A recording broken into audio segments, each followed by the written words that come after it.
Alright guys, welcome to Words with Noodle, episode 11. I never look to see what number the last episode was. Let's go with 11, alright? If it's 12, then my bad. Okay, so, pardon my arms being out today and my farmer's tan, just kind of having a little pool day here at my dad's house. And also here to, quote-unquote, reminisce on this day. It's story time today. On this day where we visit back on a year ago from today, the day where I faced one of my fears, quite frankly, one of the scariest days of my entire life, if not the scariest day of my entire life. And the way that I'm going to talk about it is I'm actually just going to read what I wrote about it. If I get interrupted by any bees or yellow jackets, just pardon me for that. We're drawing closer to the night, so hopefully they just go away. And I have a fan blowing behind me, so hopefully that gets them away and stuff. So, yeah, I'm going to read here that I have this beside me. I'm going to read it out loud. And I hope this is something that helps out some of us, because I know that some of us really do need to work on facing our fears. And while I have not conquered this fear that I have, it is at least a fear that I have gone to battle against, wasn't afraid to stand up to on this day last year. So here it goes. July 15th of 2018. What do you do when you actually know that you may not make it? That impending reality of being on the edge of life and death. Experiences like this really separate the exaggerations from the realities in your mind. A few days ago, on July 15th of 2018, at a little past midnight, I went through one of the scariest experiences of my entire life. I was faced directly with my deep-rooted fear of thunderstorms while in the driver's seat. Literally. And boy, did I have a decent way to go. Relatively speaking, with the consideration of how I don't want to be outside in a thunderstorm for more than 1 second, as I had to drive from the center of White Plains, New York, back to where I live behind the New York Sports Club in Dobbs Ferry. For me, that was a long time to drive in a thunderstorm. So, yeah, I could have left my car parked at this person's house that I was hanging out with, taken an Uber home, and then went back to pick up my car the next day because nobody else had a car with them, whatever. So I knew at the time that I did have that option, but I just did not want to deal with going back to pick it up. So I decided to take a leap of faith out of my comfort zone. The rain was terrible, but the thunder actually wasn't as terrible as the rain. So the thunder was just enough below crazy intensity that I thought I had a chance of making it.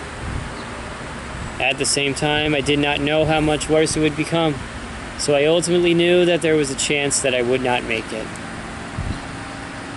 Imagine watching a pendulum swing as far right and left as it can, back and forth, consistently over and over again, as far from being mediated at the center at all times. Imagine walking on a bridge made entirely of spider webs, while you know that that much webbing is thick enough to hold for a time. You also know that it could lose its hold at any point. So, weird analogies aside, I began my GPS for the fastest way home without highways. Because, yeah, that was not going to happen in a thunderstorm going on a highway, yeah. So I blasted my radio to provide a sound barrier and put on my earbuds to blast music from my phone while having the radio blasting as well. This way I had 2 sound barriers. Upon stopping at my first traffic light, I revved myself up with shouts, beating my chest in conviction, priming myself as best I could to drive further into the storm. Again, literally, no pun intended. The lighting up of the sky sent me swerving each time, but I didn't allow myself to veer off anywhere. I had almost made it to Ardsley, a little more than one village away, where a van came into view in front of me. I desperately wanted to go a few miles an hour faster, and there was no way to safely get around and ahead of this person because I was stuck in one lane for that last 10 minutes of being in that storm. The home stretch held the biggest challenge. Being stuck at a slow speed in this storm for that long brought me to a mini panic attack, screaming to myself that I wanted to move. Plus, I didn't want to honk because I can't just say that someone's being unreasonable for driving conservatively in a thunderstorm. Finally, approaching the overpass into Dobbs Ferry, there was one more lane, finally. More than one lane. I got ahead of the van and made it home. Once the storm passed, I sat back for a little while just thinking, processing all the emotions from this experience. I'm happy to be able to say as I sit here and type this that I don't feel any lingering trauma from that night. It is possible to face your fears. I did not conquer my fear, but I did survive this battle.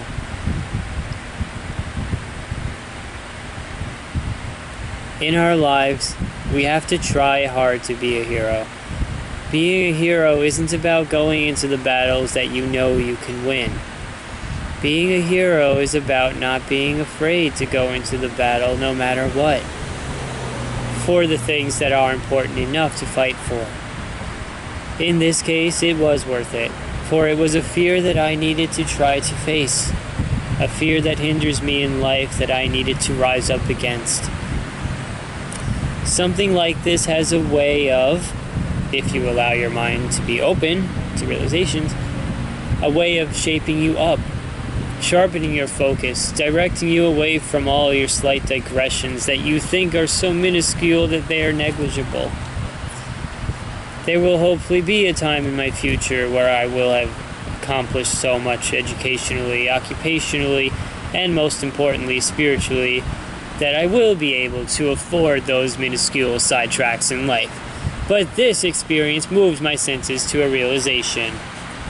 And we're past the whole surviving the battle part now and whatever. Now I'm just getting to what this did for me beyond the whole facing my fears. This did more for me than just facing my fear. So that's what we're getting into now. The realization is that while I have been doing very well and am always aiming higher, that I still produce factors that get in the way that I don't realize. The slightest sidetracks and slowdowns keep me from reaching even higher than I already aim for. For someone that has incredible awareness of all his personal traits, attributes, dynamics, intentions, and actions and consequences of those actions, this truly was something new for me to recognize and comprehend. To put it briefly, your large efforts are integral indeed. But every little thing is integral as well. This applies especially to people like me who have profound spiritual goals. But it most certainly applies to everyone else as well. Every nook and cranny of every gear of our overall machine matters. Yes, you need not laser in to this extent in order to attain success, but if you want to achieve the most that you possibly can, not just success, but beyond success to the point where you achieve as most as you possibly can, then you do need to keep this cognizant, ever-present, and ever-flowing in your carrying out of each day that you have in this world. This world that you don't know if tomorrow is coming. Tomorrow's not guaranteed. Okay. Life passes swiftly, and so will our goals if we don't tend to them. One life, one soul, one journey. Invaluable, unwavering, interminable. Nothing will stand between it and I forevermore. So, it really is possible for us to face our fears. Okay? And that's one of the first steps you can take in life sometimes. Sometimes you have to not be afraid to stand up to a fear in order to learn even more things beyond that.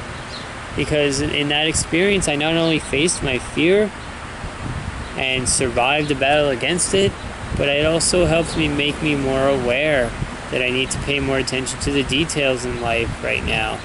You know, that whole expression of the devil is in the detail, that doesn't apply to everything. Sometimes you have to just really pay attention to details when it comes to just keeping everything organized so that your mind can be clear. You know, yes, sometimes overthinking is bad, but it depends what we're talking about. That's why keeping your focus in life is so important, so that you know when you have to pay attention to detail and when you don't necessarily have to pay that much attention to detail. You have to keep your focus with you all day long. You have to keep your focus at a high level all day long. And for a lot of us, that's not easy. I know it's not easy for me either. Okay? I'm still working my way to overcome a lot of struggles that I face because of mistakes I've made in my past and opportunities that I've passed up. But so much greatness has happened for me in this past year, even more so than the previous 2 years. It truly has been getting better and better for me every year. But that's another video that I'll make on my status update for this year. There's just a couple of pending things in my life that I want to see if will happen over the next couple of months before I officially make my 2019 update. Hopefully I'll be able to get to that this year. Right? So I really hope that this story has reached a lot of you well. I hope that this story has been able to help some of you who have trouble facing your fears, because that truly was a fear that was beyond difficult for me to face. Even though the thunder wasn't crazy intense, it was still noisy, there was still sound, and it was still loud enough for me to struggle to make it home and to not have a panic attack while I was driving. You know, even though I did have a mini one, but I still didn't let my heart race or anything. I didn't let my body lose control. I fought and I fought and I fought, and I really did make it through, and I'm so happy that I did. And you know, I always work to back up everything I say, and you know, when I say that you have to go above and beyond in your lives, you really do, because you just won't experience life the way that you could experience life if you don't go above and beyond in every way that you can. So, think twice before you want to overlook those little things. And, you know, if anybody wants to reach out to me about anything, as I always say, I'm here, and I can hopefully be of help to you if you reach out to me. So, thank you for listening. Thank you for hearing my story. And I wish you all well. And, alright, stay strong. Always believe and fight the good fight, and just keep your focus and stay strong in your efforts, and stay strong in your focus on knowing what really matters most.